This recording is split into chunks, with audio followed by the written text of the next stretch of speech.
La siccità rischia di mettere in ginocchio il nord Italia. È una vera e propria emergenza che colpisce anche il Veneto. Il fiume Po è completamente in secca, abbiamo visto le foto. Crisi idrica, via ai primi razionamenti, questo il titolo del Corriere del Veneto. Acqua solo per bere e mangiare. Domani le regioni chiederanno lo stato di emergenza e i fondi e un aumento dei fondi del PNRR. Nel frattempo nelle campagne l'irrigazione viene contingentata e cominciano ad arrivare le prime ordinanze dei sindaci relative agli usi domestici. Questo è Sveglia Veneto, il primo podcast dedicato all'informazione vista da Nord-Est. Io sono Jack Calcetto, oggi è martedì 21 giugno 2022. La prima notizia del giorno riguarda l'emergenza siccità. Un'emergenza che, secondo le stime degli agricoltori, è già costata una perdita del 30% del raccolto di frumento, ad esempio. I terreni, che normalmente poi vengono riseminati a soia, rischiano di rimanere del tutto incolti. Si parla dell'emergenza siccità anche sul Gazzettino, dove il titolo richiama ancora il tema dei razionamenti, ma anche il fatto che l'acqua ora viene contesa tra le regioni. Il Piemonte chiede aiuto alla Valle d'Aosta, ad esempio. La risposta: no, anche noi siamo in sofferenza. La stessa cosa era successa qualche settimana fa tra Veneto e Trentino Alto Adige. Domani ci sarà la riunione tra le regioni, con anche probabilmente il capo della protezione civile. Nel frattempo l'acqua del mare risale il Po, la peggior crisi da 70 anni. Il cuneo salino arriva a 20 km, i prelievi irrigui vengono ridotti del 20% in Polesine. Rispetto al 2019 il livello è più basso di 9 metri. La portata d'acqua è più che dimezzata sugli altri fiumi. Le foto sono davvero impressionanti. Meno 7,24 è il livello del Po registrato ieri a Ponte Lagoscuro, all'altezza del ponte sulla 13, rispetto allo zero idrometrico. E ancora Treviso corre ai ripari, pressione delle condotte ridotta nelle ore notturne. Il dato agghiacciante, preoccupante dell'agenzia ARPA: da ottobre a maggio solo 440 mm di pioggia, è il valore più basso dal 94. Il Piave, si vedono le foto, si è ridotto sostanzialmente a qualche pozza. Voltiamo pagina ora e ci occupiamo della campagna elettorale, degli ultimi giorni di campagna elettorale a Verona.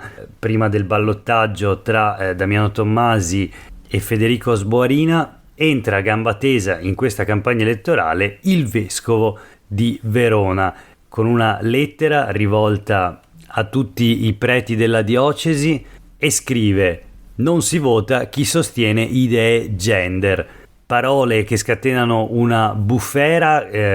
Il leader di Azione Carlo Calenda parla di una grave intromissione, un intervento fuori dal tempo, ma anche l'altro candidato del centrodestra a Verona, Flavio Tosi, da poco iscritto a Forza Italia, dice che è sbagliato strumentalizzare le parole del vescovo. Damiano Tommasi ribatte che il nostro programma è chiaro, dice così, questo è il virgolettato sul Gazzettino di oggi. La notizia anche sui quotidiani del gruppo Gedi: il vescovo sul ballottaggio di Verona, no alla famiglia alterata gender. La lettera di Monsignor Zenti a tutti i preti della diocesi: Scaligera scatena l'indignazione, fomenta l'omotransfobia. Ci sono appunto dei virgolettati della lettera del vescovo. È nostro dovere, scrive, concretamente nelle varie tornate elettorali, far coscienza a noi stessi e ai fedeli di individuare quali sensibilità e attenzioni sono riservate alla famiglia voluta da Dio e non alterata dall'ideologia gender. Al tema dell'aborto e dell'eutanasia, la disoccupazione, povertà, disabilità, accoglienza dello straniero giovane nella scuola cattolica, a cominciare dalle materne. Queste sono frontiere prioritarie che fanno da filtro per la coscienza. Anche sui quotidiani del gruppo Gedi c'è uno specchietto con la dichiarazione di Flavio Tosi, contenuti grandi assenti, domenica vincerà l'astensione, e appunto dice Tosi: suggerisco da uomo liberale di centrodestra, anziché strumentalizzare il vescovo o politicizzare la regione, sarebbe più utile dire ai veronesi e alle veronesi come si pensa di risolvere i problemi concreti della città. Queste le parole di Flavio Tosi, terzo classificato però con un 24%, un piccolo gruzzolo elettorale che naturalmente dovrebbe servire a Federico Sborina, l'altro candidato del centrodestra, per superare lo sfidante Damiano Tommasi in testa al primo turno con il 40% dei voti. Vedremo come proseguirà questa vicenda. Nel frattempo ancora una paginata sui quotidiani del gruppo Gedi dedicata al caso di Chloe Bianco, la professoressa vittima di transfobia che ha scelto di morire suicida e per la quale in questi giorni si sono mobilitate tantissime persone in molte iniziative sul territorio regionale, ma non solo. Oggi la notizia riguarda le parole del ministro dell'istruzione Patrizio Bianchi, che ha lanciato un monito: la scuola sia aperta e inclusiva. L'inchiesta avviata dal Ministero dell'Istruzione è un atto di giustizia, secondo il ministro. Nel frattempo Saviano, giornalista di Mafia, si scaglia contro Elena Donazzan, l'assessora regionale all'istruzione, al lavoro e alle pari opportunità, e proseguono i commenti e le polemiche sull'atto del 2016 con cui fu respinto il ricorso della prof. La decisione creò scompiglio generale e gli abiti non erano consoni, secondo il giudice che aveva appunto scritto quella sentenza, che ora è giudicata uno schiaffo. E appunto c'è dibattito su il fatto naturalmente che la scelta di genere sia libera, ma anche la scuola ha ragioni serie secondo alcuni. Per esempio c'è un intervento del preside secondo il quale Chloe non fu mai demansionata, venne sospesa 3 giorni per gli abiti volgari, c'è sul Corriere del Veneto di oggi, e poi fu lei a lasciare, quindi Chloe l'altra verità, questo è il titolo del Corriere del Veneto di oggi, che ricostruisce la vicenda. L'11 giugno nel Bellunese un camper viene distrutto dalle fiamme, al suo interno un cadavere che in attesa del test del DNA si ritiene sia quello di Chloe Bianco. Nel suo blog online Chloe aveva lasciato il suo testamento annunciando l'intenzione di farla finita. Nel novembre 2015 Bianca era stata al centro di un caso. Supplente di una scuola del Veneziano, all'epoca conosciuto come Luca Bianco, si era presentata in aula in abiti femminili, annunciando che da allora in avanti per tutti sarebbe stata Chloe. Ecco, devo dire che anche il Corriere del Veneto, nel ricostruire la vicenda, non ha utilizzato e declinato correttamente al femminile riferendosi a Chloe Bianco, ma piano piano ci arriveremo. Proseguiamo e parliamo di anche in questo caso lavoro. Qui però siamo a Gardaland, dove nei giorni scorsi si era parlato della difficoltà da parte del parco dei divertimenti, una difficoltà nel trovare dei lavoratori, degli addetti, cosa che poi avrebbe costretto la direzione a far chiudere in modo anticipato alcune attrazioni. E quindi oggi sui quotidiani del gruppo Gedi: Gardaland, la rivolta degli ex dipendenti costretti a lavorare 13 ore al giorno. Continua l'ondata di proteste che ha travolto il parco divertimenti dopo la chiusura anticipata delle attrazioni.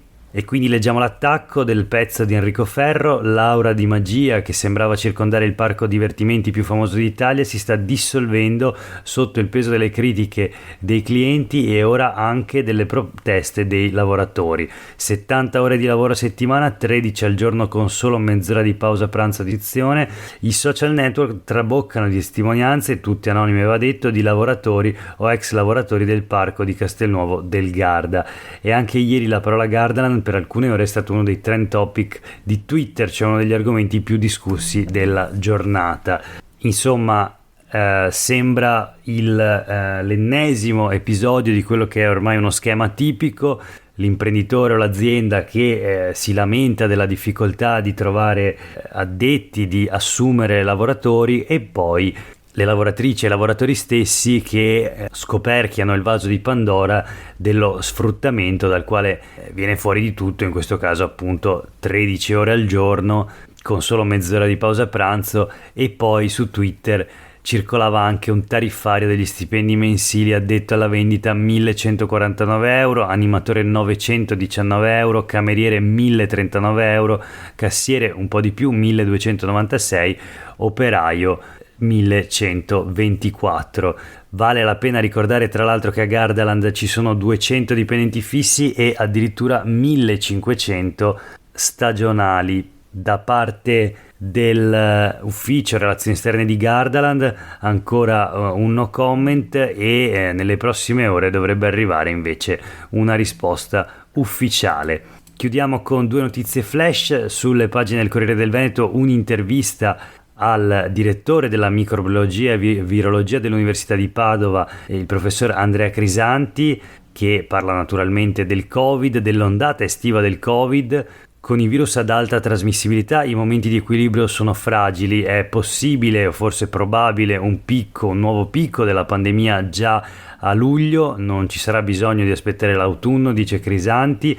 Vanno aboliti i test fai da te, sono dannosi, gli autotamponi per capirci, distorcono la situazione reale perché molti positivi asintomatici non si denunciano, aggirando il sistema di sorveglianza e ritardando quindi le terapie.